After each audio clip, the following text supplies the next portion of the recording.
दोस्तों नमस्कार।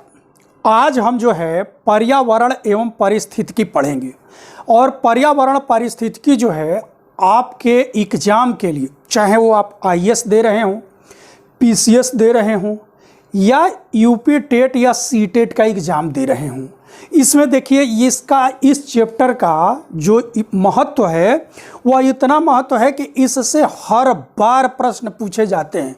और ये प्रश्न जो है ऐसे होते हैं कि आपके फैक्ट तो हर बुक में मिल जाएगा या कहीं पर भी उठा करके लेकर के आएंगे, वहाँ से पढ़ेंगे, लेकिन जब तक आप इसके कॉन्सेप्ट को नहीं समझ पाएंगे कि ये है क्या, इसकी संरचना क्या है, ये किस तरह से इसका निर्माण हुआ, ये तमाम जो इसके कॉन्सेप्ट यदि नहीं समझ पाएंगे तो यहाँ से क्वेश्चन जो है आप बार बार गलत करके आएंगे।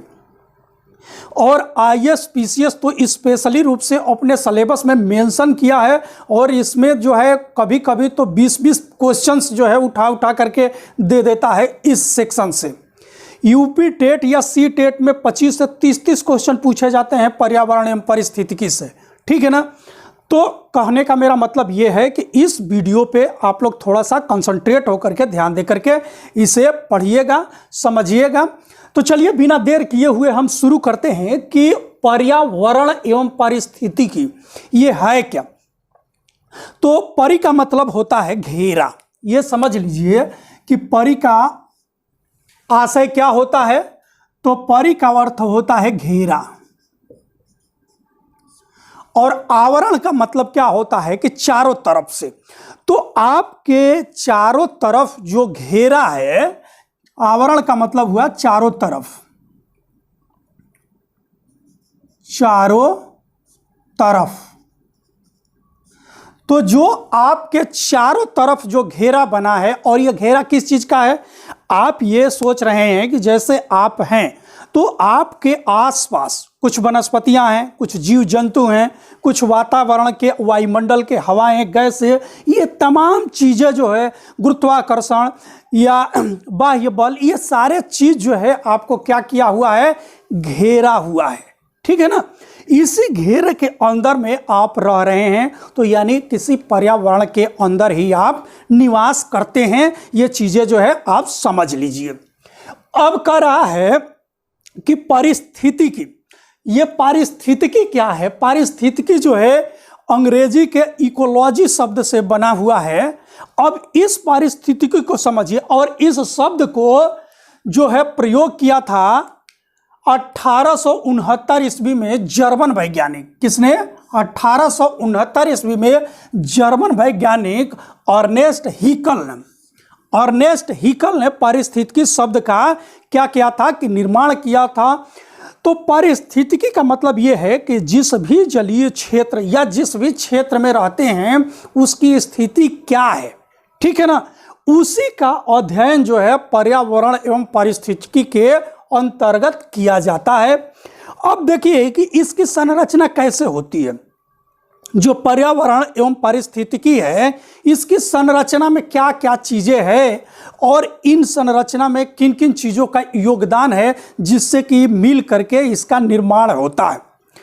आपको मैं इसके संरचना के स्तर के बारे में यहाँ एक एक करके समझा रहा हूं कि देखिए, जो सबसे सूक्ष्मतम इकाई है, यानी जो ब्रह्मांड है या मानव है या किसी चीज का निर्माण जो होता है, उसकी सूक्ष्मतम इकाई क्या है, तो ये है आपके परमाणु। और परमाणुओं को भी यदि आप भाग में तोड़ दें तो क्या होता है कि न्यूट्रॉन, प्रोटॉन और इलेक्ट्रॉन, ठीक। तो आप सूक्ष्म से सूक्ष्म इकाई से शुरू करिए और सबसे ऊपरी स्तर पर चलिए। तो देखिए, जो सूक्ष्मतम इकाई है ये है हमारा परमाणु। परमाणुओं से किसका निर्माण हुआ, यानी आप ये समझ लीजिए कि इलेक्ट्रॉन, प्रोटॉन और न्यूट्रॉनों से मिलकर के क्या बना, परमाणु। और परमाणु से किसका निर्माण होता है, अणुओं का।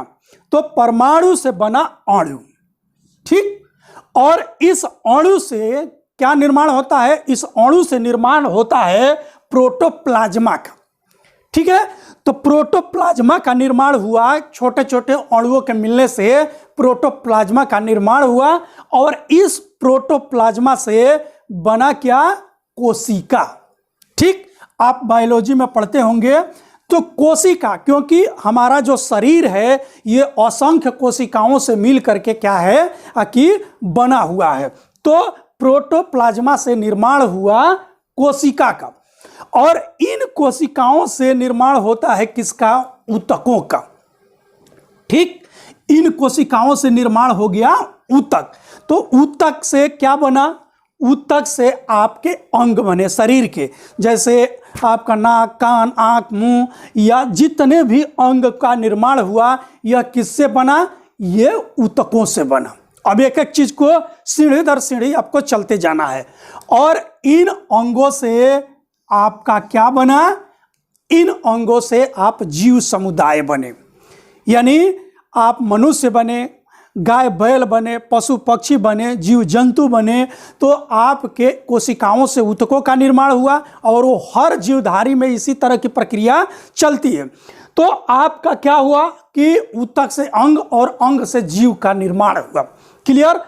अब देखिए, जैसे जो जीव है ये जीवों का एक समूह होता है। जैसे मनुष्य है तो मनुष्यों की हम लोग काउंटिंग करते हैं, महिला पुरुष। उसी तरह से पशु है, जैसे गाय बैल, या भैंस भैंसा, या भेड़ भेड़, तो या बकरी बकरा।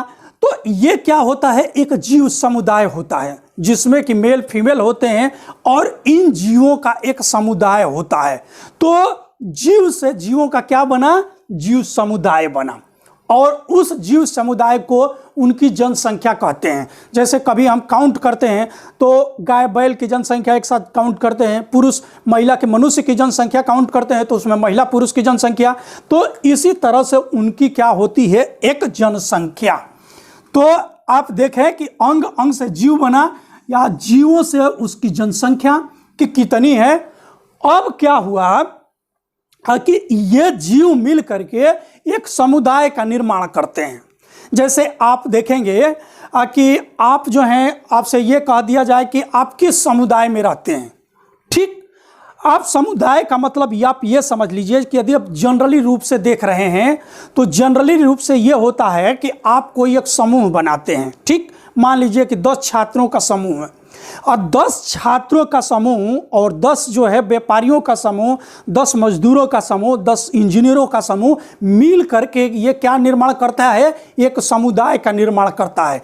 ठीक, तो उसी तरह से क्या होता है कि आप जो हैं, चाहे वो पुरुष, महिला, स्त्री, या जीवधारी, पशु पक्षी, ये मिल करके क्या बनता है? एक समुदाय बनता है। ठीक, अब एक समुदाय बन गया, और ये समुदाय जिस परिस्थितिकी तंत्र में रहता है, जिस परिस्थितिकी तंत्र में रहता है उसको कहते हैं हम पारिस्थितिकी तंत्र। ठीक, अब सपोज दैट मान लीजिए कि कुछ लोग हैं और पहाड़ी एरिया में रहते हैं। पहाड़ी एरिया में पशु भी होंगे, पक्षी भी होंगे, वहाँ पे मनुष्य भी होंगे, जानवर भी होंगे। तो उनका जो पारिस्थितिकी तंत्र है वो कैसा है? वो पहाड़ी पारिस्थितिकी तंत्र है। यही समुदाय कुछ हो सकता है कि जल में ही रहता हो तो उसका जलीय पारिस्थितिकी तंत्र होता है। यही समुदाय यदि हो सकता है कि जंगल में रहता हो तो यह जंगली पारिस्थितिकी तंत्र हो गया। ठीक है ना? अब देखिए कि इस पारिस्थितिकी तंत्र का एक बनता है बायोम। अब ये क्या बना? ये बना बायोम। ठीक, और इस बायोम में कई सारे तंत्रों का एक साथ निर्माण होता है। जैसे मैंने कहा कि जैसे जलीय तंत्र हो गया या स्थलीय तंत्र हो गया, तो ये कई तंत्र मिल करके किसका निर्माण करते हैं? एक बायोम का निर्माण करते हैं। ये चीजें क्लियर हो गया। और ये बायोम जो है आपका निर्माण करते हैं किसका? जैव मंडल का। ठीक, और ये बायोम मिल करके किसका निर्माण करते हैं? जैव मंडल। अब ये समझ लीजिए कि जैव मंडल के अंतर्गत क्या क्या आता है। तो जैव मंडल के अंतर्गत देखिए, मैं आपको यहाँ पे इस गोले के माध्यम से समझाने का प्रयास किया हूँ। तो जैव मंडल के अंतर्गत आपका वायुमंडल, जल मंडल और स्थल मंडल, ये तीनों मंडल जो हैं आते हैं किसके अंतर्गत? जैव मंडल के अंतर्गत। ठीक, और इस जैव मंडल से किसका निर्माण होता है? जैसे पृथ्वी का। अब सपोज दैट आप ले लीजिए कि जैसे जयमंडल को पृथ्वी के ऊपर जो है डिवाइड किया गया है, तो ये कैसे किया गया है? तो पृथ्वी के स्थल पर, जैसे कि जो पृथ्वी जिस स्थल पे आप रह रहे हैं उससे 250 मीटर नीचे, यानी जिस पृथ्वी पर हैं उससे 250 मीटर नीचे तक के भूभाग को जय स्थल मंडल के अधीन रखा गया है। उसी तरह से जब जल मंडल में जाएंगे तो जल मंडल में 9 किलोमीटर तक, 9 किलोमीटर अंदर तक के भाग को जय मंडल के अधीन रखा गया है।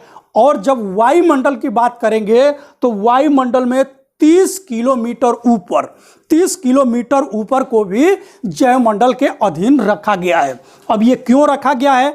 क्योंकि देखिए जैसे जो स्थल पे हैं तो स्थल से 250 मीटर नीचे तक, यानी जमीन में क्या है कि जीवों का निवास होता है, जीव रहते हैं।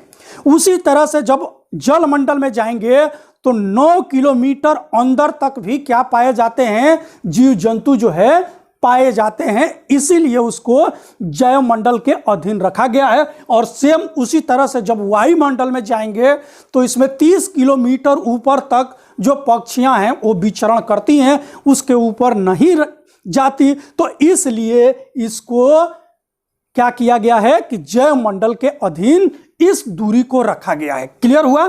तो जयमंडल के अधीन किसको किसको रखा गया? वायुमंडल को, स्थल मंडल को और जल मंडल को, इन तीनों मंडलों को मिला करके बना जयमंडल। तो बायोम से किसका निर्माण हुआ? जयमंडल का। यह कंसेप्ट क्लियर? और जयमंडल को मिलाने से ये सारे जयमंडल कहां पे पाए जा रहे हैं? ये पृथ्वी के आसपास पाए गए। तो इन जयमंडलों से निर्माण होता है किसका? पृथ्वी का। ठीक, अब देखिए जब ये पृथ्वी का निर्माण हो गया, ये पृथ्वी, और ये पृथ्वी किसका भाग है? तो पृथ्वी जो भाग है ये हमारे सौर मंडल का भाग है। ठीक, सौर मंडल का भाग है। तो पृथ्वी के बाद क्या आ गया? हमारा सौर मंडल। ठीक, और ये जो सौर मंडल है ये किसका अंग है? तो सौर मंडल जो अंग है हमारी आकाश गंगा का। ठीक, तो आकाश गंगा का एक भाग है हमारा सौर मंडल। तो सौर मंडल के बाद हमने रखा आकाश गंगा। और आपको पता है कि इस ब्रह्मांड में हमारी जो आकाश गंगा है, जिसमें हमारा ये सौर मंडल है और जिसके अंतर्गत हमारी पृथ्वी आती है, उस तरह की अनेकों आकाश गंगाएं इस ब्रह्मांड में हैं। तो आकाश गंगा यानी संपूर्ण आकाश गंगाओं को मिलकर के क्या बनता है? ये हमारा पूरा ब्रह्मांड बना। क्लियर हुआ? तो देखिए हम लोगों ने जो संगठन का स्तर था, यानी इलेक्ट्रॉन, प्रोटॉन, न्यूट्रॉनों से शुरू किया और चले गए हम कहां तक? इस ब्रह्मांड को। ठीक है ना? तो हम ब्रह्मांड तक पहुंचे, यानी परमाणुओं से शुरू करके हम पूरे ब्रह्मांड की संरचना कैसे होती है, इन सब चीजों के बारे में हमने एक तरह से देखा। अब चलिए हम देखते हैं कि इसके दूसरे पॉइंट कह रहा है कि पारिस्थितिकी संरचना के स्तर क्या हैं। जो ये पारिस्थितिकी संरचना है इसके क्या हैं स्तर? तो पारिस्थितिकी संरचना के स्तर में कह रहा है कि सबसे पहले आता है आपका जयमंडल।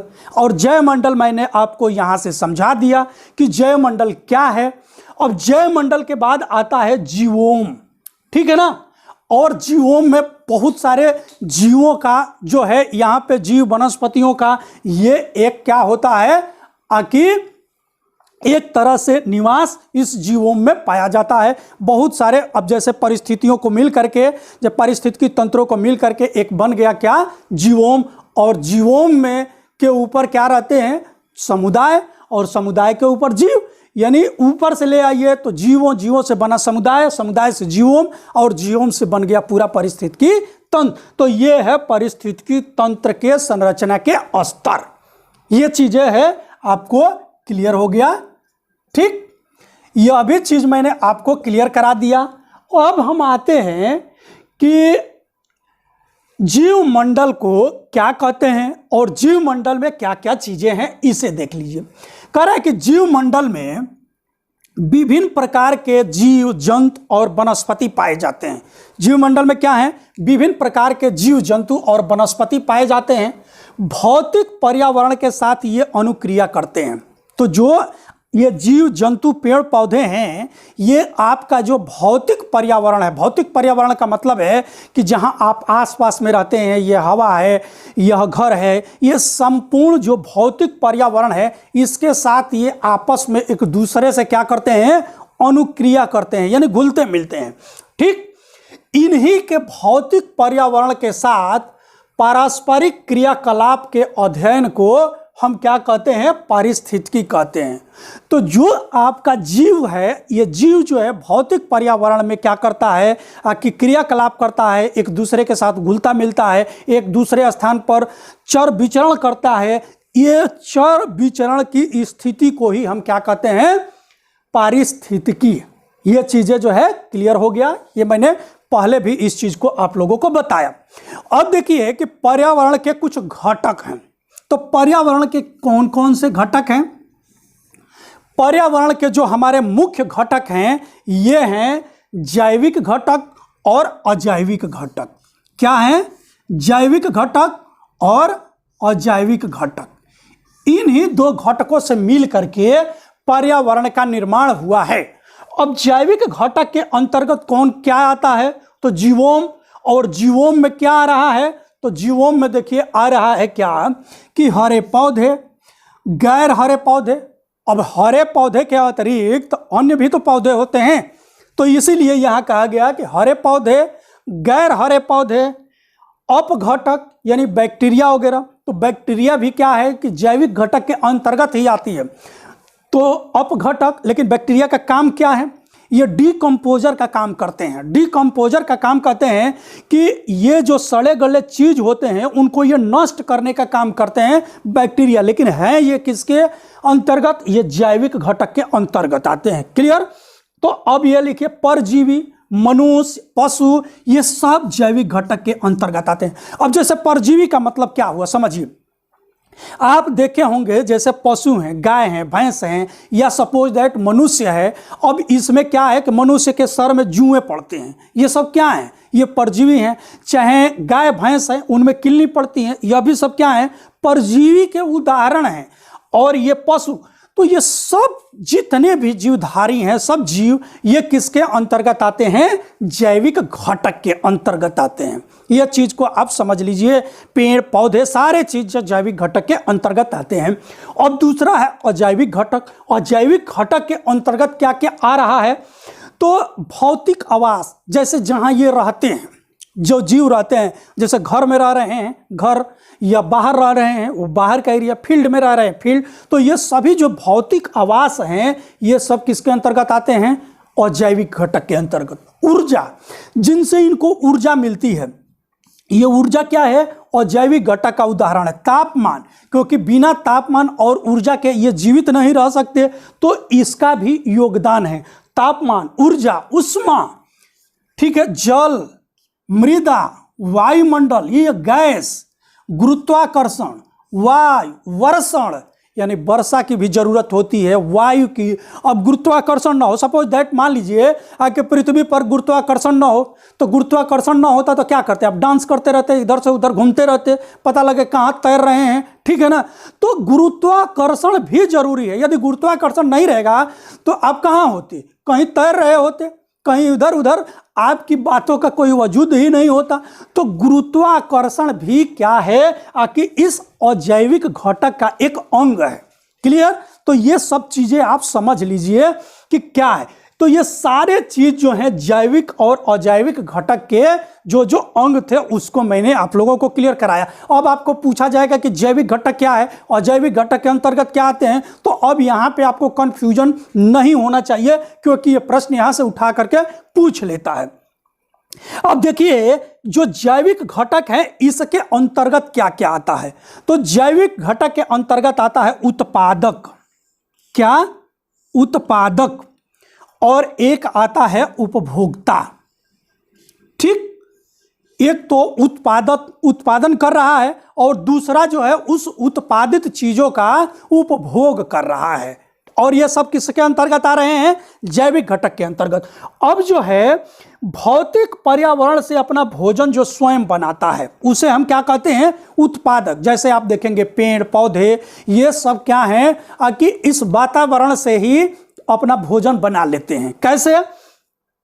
जैसे सूर्य के प्रकाश से ये नीचे से नमी लेते हैं और जल की मात्रा ग्रहण करके अपना भोजन बना लेते हैं। इनको हम कहते हैं स्वपोषित, क्योंकि ये जो है अपना भोजन स्वयं बनाते हैं। तो ये हैं जैविक घटक के उत्पादक और इनको कहते हैं हम स्वयं पोषित, क्योंकि इनको पोषण के लिए किसी दूसरे चीज की या दूसरे लोग की जरूरत नहीं होती है। अब आप कहेंगे कि सर गेहूं तो आप ही पैदा करते हैं, तो पैदा करने यानी आपने उसको क्या किया कि गेहूं लगा दिया, लेकिन उसके सारी चीजें जो है वो अपने से इन्वायरमेंट से खुद ग्रहण कर रहा है। ठीक, वो तैयार किया उस चीज को अब आप ला करके उपभोग करेंगे। सपोज दैट मान लीजिए कि किसी ने कंप्यूटर बना दिया, तो जो कंप्यूटर बनाया है वो ना उसका असली मास्टर है। अब आप एक मिस्त्री हैं और उस कंप्यूटर को ला करके फिट कर रहे हैं, तो फिट करने वाले आप फिटर हैं, आप उसके उत्पादक नहीं हैं। ठीक है ना? तो जो उत्पादित कर रहा है यानी इसने गेहूं उत्पादित कर दिया, गेहूं पैदा किया, ये गेहूं आ गया, अब इस गेहूं से आप ब्रेड बनाइए, रोटी बनाइए, जो मर्जी सो बनाइए, आप क्या हैं? उपभोक्ता हैं। तो उपभोक्ता जो है एक दूसरे पर निर्भर रहता है। जो उपभोक्ता था, उपभोक्ता को हम लोगों ने 3 भागों में बांट दिया था, यानी शाकाहारी, मांसाहारी और सर्वाहारी। तो सर्वाहारी यानी तीसरे नंबर का जो है सर्वाहारी, और सर्वाहारी के अंतर्गत कौन आ रहा है? मनुष्य। मनुष्य क्या करता है कि ये शाकाहारी भोजन भी करता है और मांसाहारी भी करता है। तो जो शाकाहारी और मांसाहारी दोनों भोजन करता है उसे हम लोग सर्वाहारी के नाम से जानते हैं। और लास्ट यानी चौथा है अपघटक। तो अपघटक का काम क्या है? वो जो है सड़े गले चीज़ों को नष्ट कर देता है। उसको एक तरह से अपघटक को पर्यावरण का मेस्तर भी कहा जाता है। ये भी चीज़ समझ लीजिए। जैसे पर्यावरण के मेस्तर के अधीन किसको किसको रखा गया है, ऐसे आप देखेंगे गीध, गिद्ध भी क्या है? ये पर्यावरण का मेस्तर है। चींटियां भी क्या करती हैं? ये भी पर्यावरण के मेस्तर का कार्य करती हैं। ठीक है ना? तो आप लोग ये चीज़ें जो है समझिए। तो ये अपघटक क्या करता है कि पर्यावरण में सर सफाई का कार्य काम कौन करता है? ये अपघटक ही करता है। तो इस प्रकार से ये सारी चीज़ें जो है यहाँ क्लियर हुई। अब हम आते हैं इकोसिस्टम पे। कह रहा है कि इकोसिस्टम जो है इस शब्द का प्रयोग आर्थर टेस्ले ने 1935 में किया था। कब किया था? 1935 में किया था। इसका निर्माण जैविक एवं अजैविक घटकों से होता है। तो इकोसिस्टम का निर्माण किससे होता है? जैविक एवं अजैविक घटकों, जिसके बारे में हमने यहाँ से सारी चीज़ें जो है आपको क्लियर करा दिया कि इकोसिस्टम क्या है। अब जो है हम चलते हैं पारिस्थितिकी पिरामिड।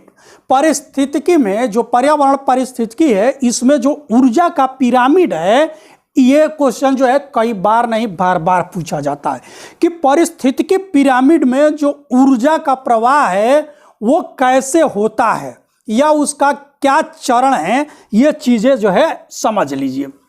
अब देखिए, जैसे पर्यावरण पारिस्थितिकी में जो प्राथमिक उपभोक्ता है या प्राथमिक जो संरचना है उसमें क्या है कि पौधे, यानी इसकी प्राथमिक कड़ी क्या है? पौधे।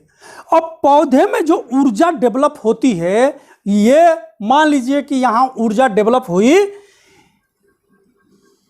10,000 किलो कैलोरी। कितना?